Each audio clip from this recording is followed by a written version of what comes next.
Hello दोस्तों, एक बार फिर से स्वागत है आपका त्रिशक्ति एकेडमी में। और आज हम डिस्कस करने वाले हैं जो मोस्ट इम्पोर्टेंट चैप्टर है हमारा in applied chemistry first fourth chapter यानी वाटर पे। ठीक है, वाटर के बारे में हम आज जानेंगे। जो मोस्ट इम्पोर्टेंट हमारे टॉपिक्स हैं, बेसिकली हम 5 टॉपिकों पे आज डिस्कस करने वाले हैं। Water, types of water, hardness of water क्या होती है, hardness in terms of calcium carbonate equivalents, ठीक है, जिसे डिग्री ऑफ हार्डनेस भी कहा जाता है, और यूनिट ऑफ हार्डनेस क्या है। इन 5 टॉपिकों पे आज हम डिस्कस करने वाले हैं। ठीक है, इससे पहले हम 3 चैप्टर कंप्लीट कर चुके हैं। सॉरी, 3 चैप्टर हम कंप्लीट कर चुके हैं। ठीक है, इन अप्लाइड केमिस्ट्री में पहला जो था हमारा बेसिक कॉन्सेप्ट था, उसमें हमने जाना था। ठीक है, और ऑटोमिक स्ट्रक्चर है और केमिकल बॉन्डिंग, इन 3 चैप्टरों पे हम डिस्कस कर चुके हैं। तो चलिए स्टार्ट करते हैं आज का पहला टॉपिक जो कि है वाटर। ठीक है, water is the most essential compound for all living matter in earth. ठीक है, देखिए वाटर क्या है। जैसे कि आपको पता है कि जितने भी जीवित प्राणी हैं पृथ्वी में, उन सब के लिए क्या है, बहुत ही इम्पोर्टेंट एक यौगिक है। ठीक है, यौगिक जिसको यौगिक और मिश्रण में मैंने आपको डिफरेंस पहले बता चुका हूँ। ठीक है, क्या यौगिक और डिफरेंस में जो मिश्रण है उसमें क्या डिफरेंस होता है। यौगिक में हमें पता है एक रेशियो होता है। ठीक है, एक निश्चित रेशियो होता है। और मिश्रण में क्या होता है, मिश्रण में ये कोई भी जो दो तत्व मिलते हैं उनमें कोई एक निश्चित रेशियो नहीं होता। जैसे कि रेत, जैसे जो बालू है और पानी हमने मिला दिया। ठीक है, तो इन दोनों में कोई निश्चित रेशियो नहीं है। बट और जैसे और कोई जल है, जल में अगर हम हाइड्रोजन के 2 अणु और ऑक्सीजन का 1 अणु मिलाते हैं तब जाके एक एक क्या होता है, जल का अणु बनता है। ठीक है, तो अगर ये रेशियो हम नहीं करते हैं तो कुछ अलग तत्व जो यौगिक है वो बन जाएगा, जल नहीं बनेगा। ठीक है, यानी वाटर नहीं बन पाएगा। तो यौगिक के लिए एक बेसिक रिक्वायरमेंट क्या है कि एक निश्चित अनुपात उसमें चाहिए होता है। ठीक है, तो इसका जो मॉलिक्यूलर फार्मूला है वो है H2O। ठीक है, और इम्पेरिकल जो फार्मूला है इसका वो भी H2O ही है। ठीक है, इम्पेरिकल फार्मूला मैंने आपको बताया था। इम्पेरिकल फार्मूला और मॉलिक्यूलर फार्मूला के बीच जो रिलेशन होता है वो मैंने आपको बता रखा था। मॉलिक्यूलर सॉरी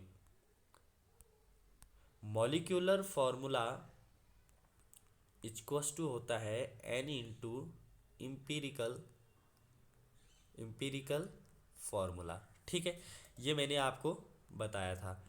इसमें देखिए मॉलिक्यूलर फार्मूला एन क्या है। यहाँ पर मोस्ट इम्पोर्टेंट ये है कि एन क्या है। एन होता है नंबर ऑफ इम्पेरिकल फार्मूला, यानी कितने जो इम्पेरिकल जो अणुओं की संख्या कितना है, नंबर ऑफ जो मॉलिक्यूल्स। ठीक है, नंबर ऑफ मॉलिक्यूल्स वो क्या होता है, एन होता है।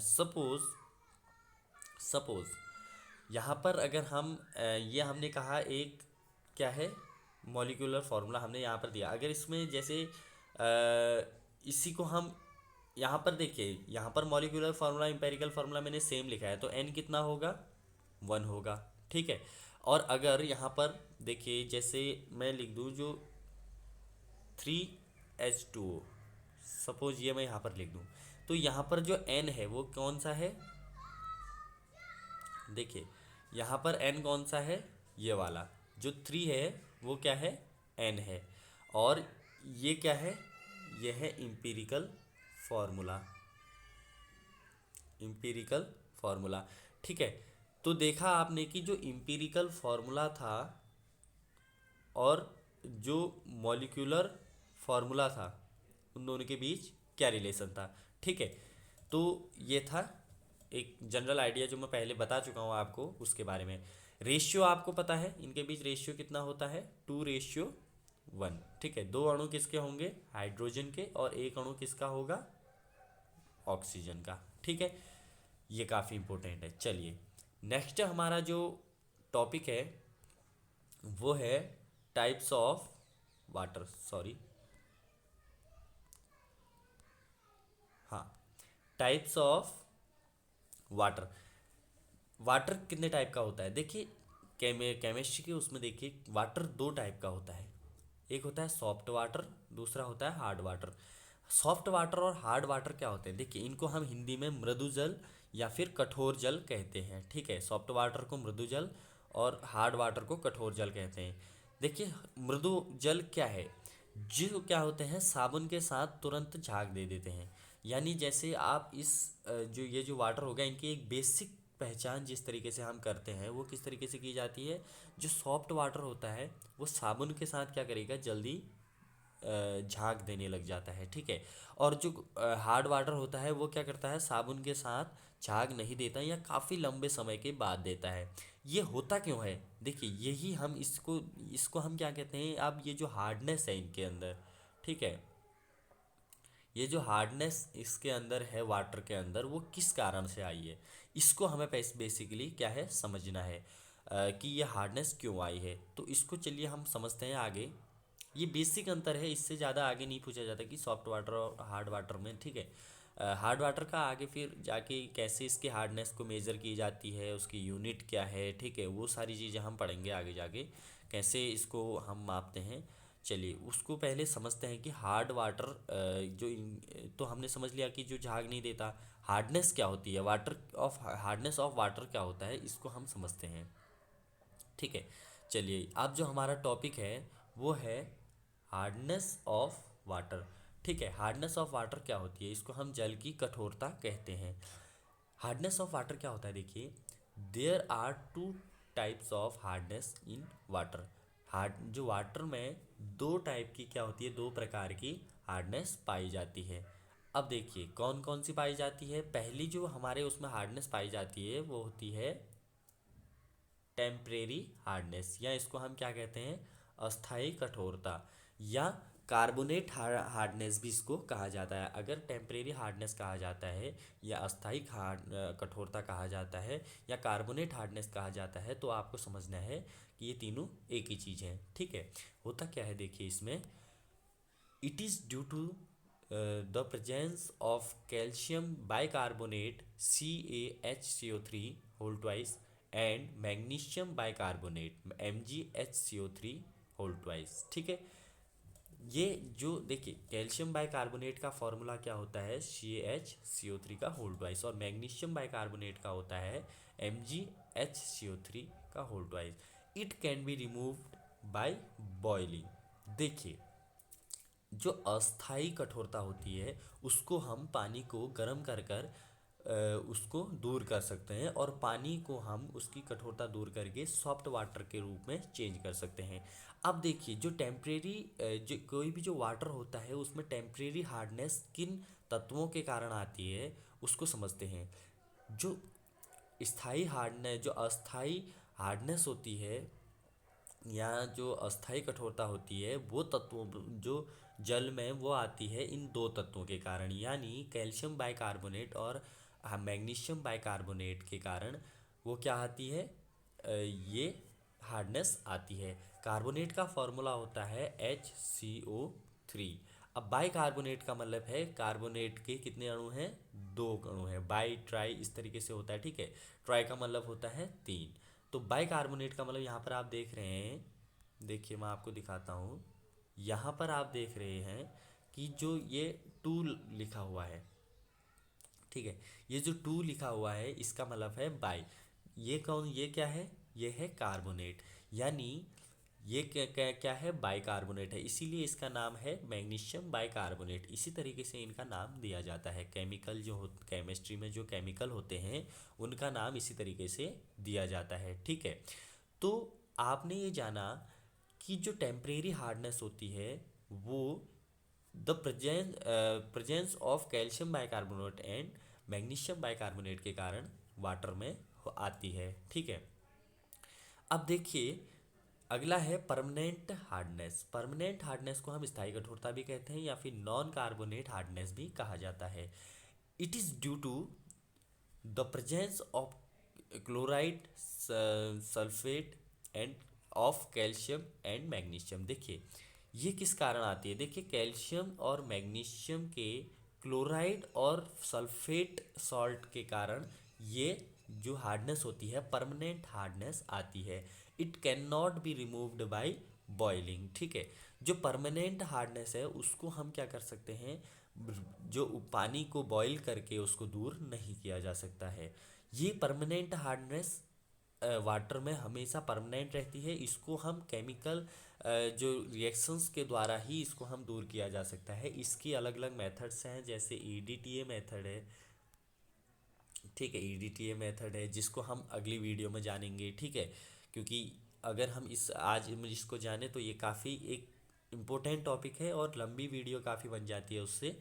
तो इसको हम एक पर्टिकुलर वीडियो, इस पे हम नेक्स्ट वीडियो अपनी लाएंगे। ठीक है, ईडीटीए करके, जिसकी जो हार्डनेस काफ़ी इंपॉर्टेंट है एग्जाम पॉइंट ऑफ व्यू से। ठीक है, तो अभी हम ये जान रहे हैं कि जो परमानेंट हार्डनेस है वो किस कारण आती है, CaCl2। देखिए मैंने कहा कैल्शियम और मैग्नीशियम के, यानी Ca कैल्शियम और Mg मैग्नीशियम, इनके क्लोराइड, देख इनके क्लोराइड, क्लोराइड कैसे बनते हैं, Cl, जिसका परमाणु क्रमांक 17 होता है। ठीक है, इनके क्लोराइड और सल्फेट यानी S, सल्फेट कितना होता है, S, जिसका 16 होता है एटॉमिक नंबर। ठीक है, तो आपको क्या समझना है, देखिए कैल्शियम और मैग्नीशियम के क्लोराइड और सल्फेट के कारण जो हार्डनेस वाटर पे आती है उसको हम परमानेंट हार्डनेस कहते हैं। ये ज़्यादातर कोई एग्जाम पॉइंट ऑफ व्यू से काफ़ी मोस्ट इम्पोर्टेंट है, सॉरी, काफ़ी मोस्ट इम्पोर्टेंट है ये। ठीक है, मोस्ट इम्पोर्टेंट है, ज़्यादातर एग्जामों में ये आता है कि टेम्परेरी हार्डनेस और परमानेंट हार्डनेस पे अंतर लिखने को आ जाते हैं। ठीक है, ये क्या है, इस तरीके से 2 नंबर पे क्वेश्चन आ जाता है ये क्या है करके। ठीक है, तो काफ़ी सिंपल है। और इसको जो परमानेंट हार्डनेस है उसको हम बॉइलिंग के द्वारा रिमूव नहीं किया जा सकता, इसीलिए इसको हम क्या कहते हैं, परमानेंट हार्डनेस कहते हैं।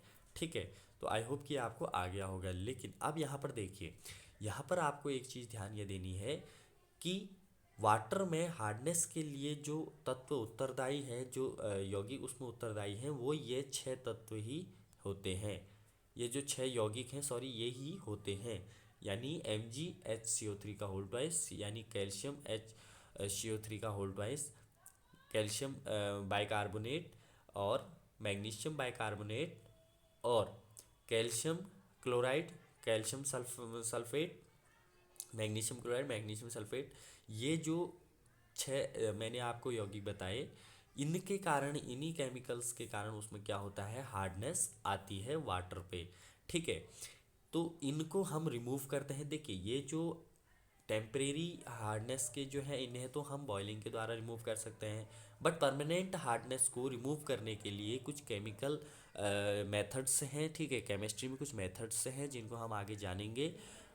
तो परमानेंट हार्डनेस को दूर करने के लिए कुछ मेथड्स अपनाई जाती हैं, इनको हम बॉइलिंग के द्वारा रिमूव नहीं कर सकते।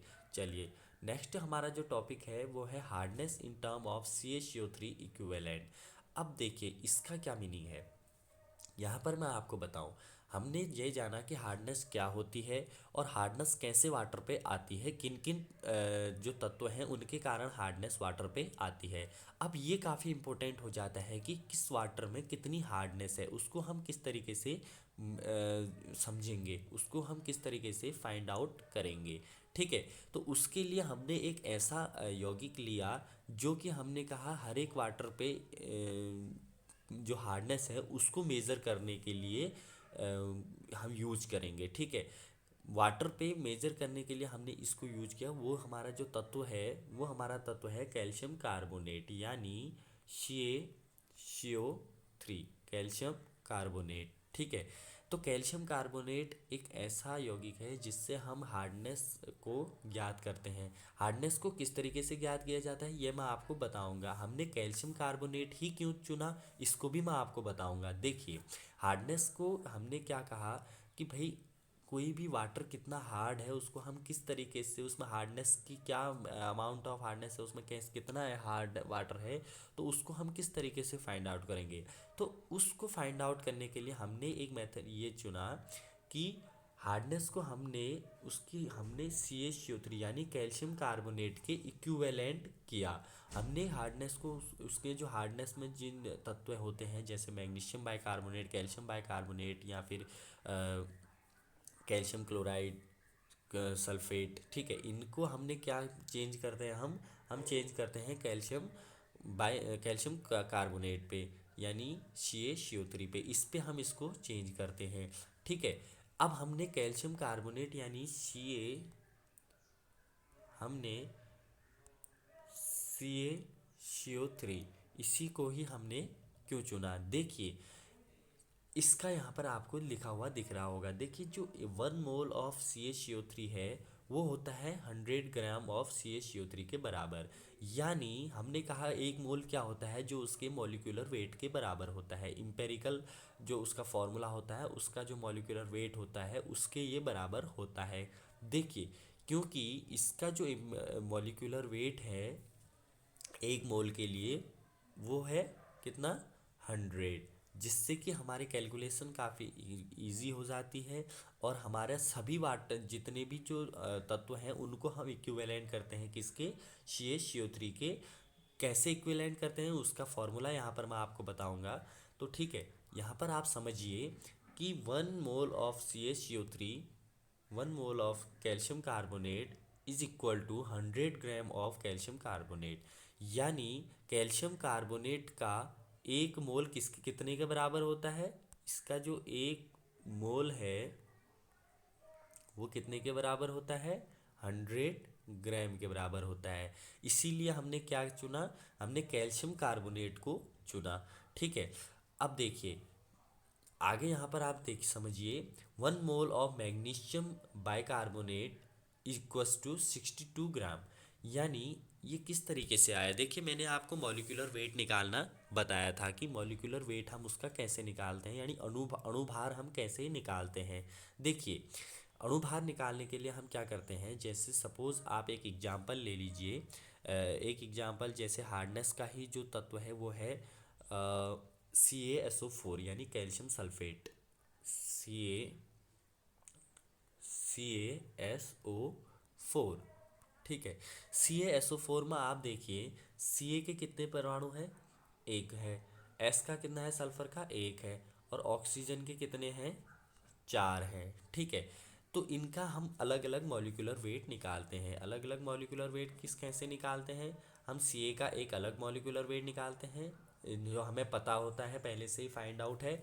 सल्फ़र का निकालते हैं और ऑक्सीजन का निकालते हैं। बस हमें ये देखना होता है कि कितने नंबर ऑफ मॉलिक्यूल्स वहाँ पर उसमें प्रेजेंट हैं उस कंपाउंड में, उस यौगिक में। ठीक है, देखिए Ca का जो मॉलिक्यूलर वेट होता है वो कितना होता है, ये हमें पता है कितना होता है, 40।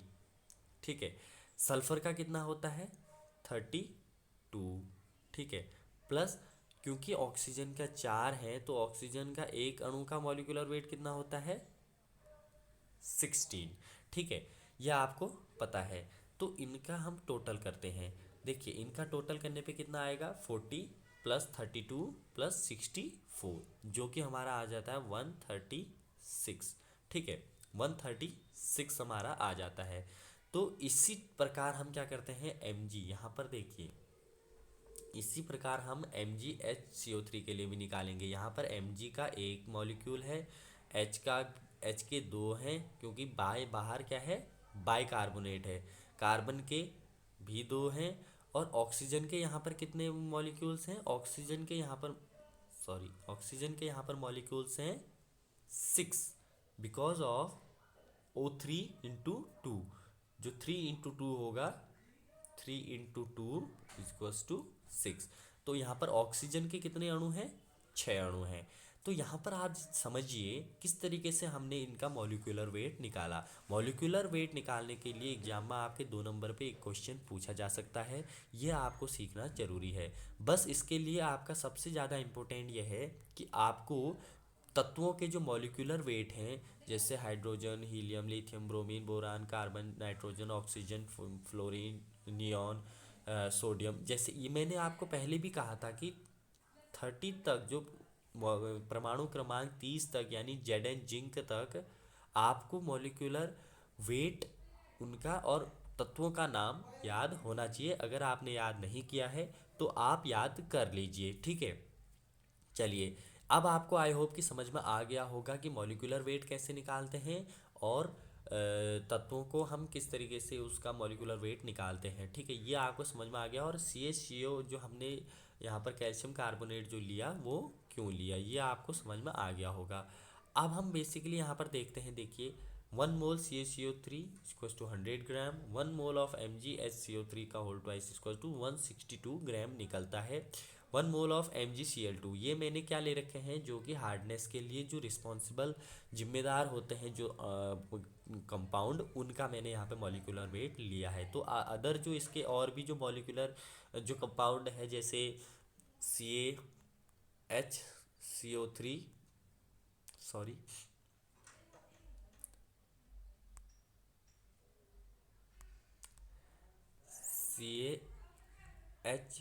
CaHCO3 इसके लिए निकालना है।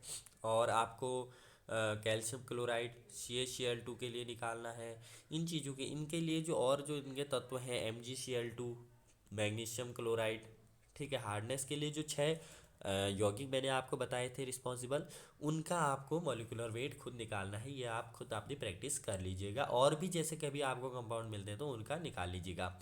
अब हम ये मेन टॉपिक जो कर रहे थे यहाँ पर, वो ये था कि जो हार्डनेस को हम CaCO3 के जो टर्म्स में किस फॉर्मूले से निकालते हैं, ठीक है। हार्डनेस को CaCO3 के टर्म फॉर्म में हम जो निकालते हैं, उसके लिए जो फॉर्मूला है weight of equivalent CaCO3 is equals to Y into 100। 100 क्या है, CaCO3 का मॉलिक्यूलर वेट है, अपॉन वेट ऑफ कंपाउंड कौन से कंपाउंड की बात की जा रही है, यहाँ पर उन्हीं 6 कंपाउंड की बात की जा रही है जो हार्डनेस के लिए जिम्मेदार है। कौन से, CaHCO3 का होल ट्वाइस, ठीक है।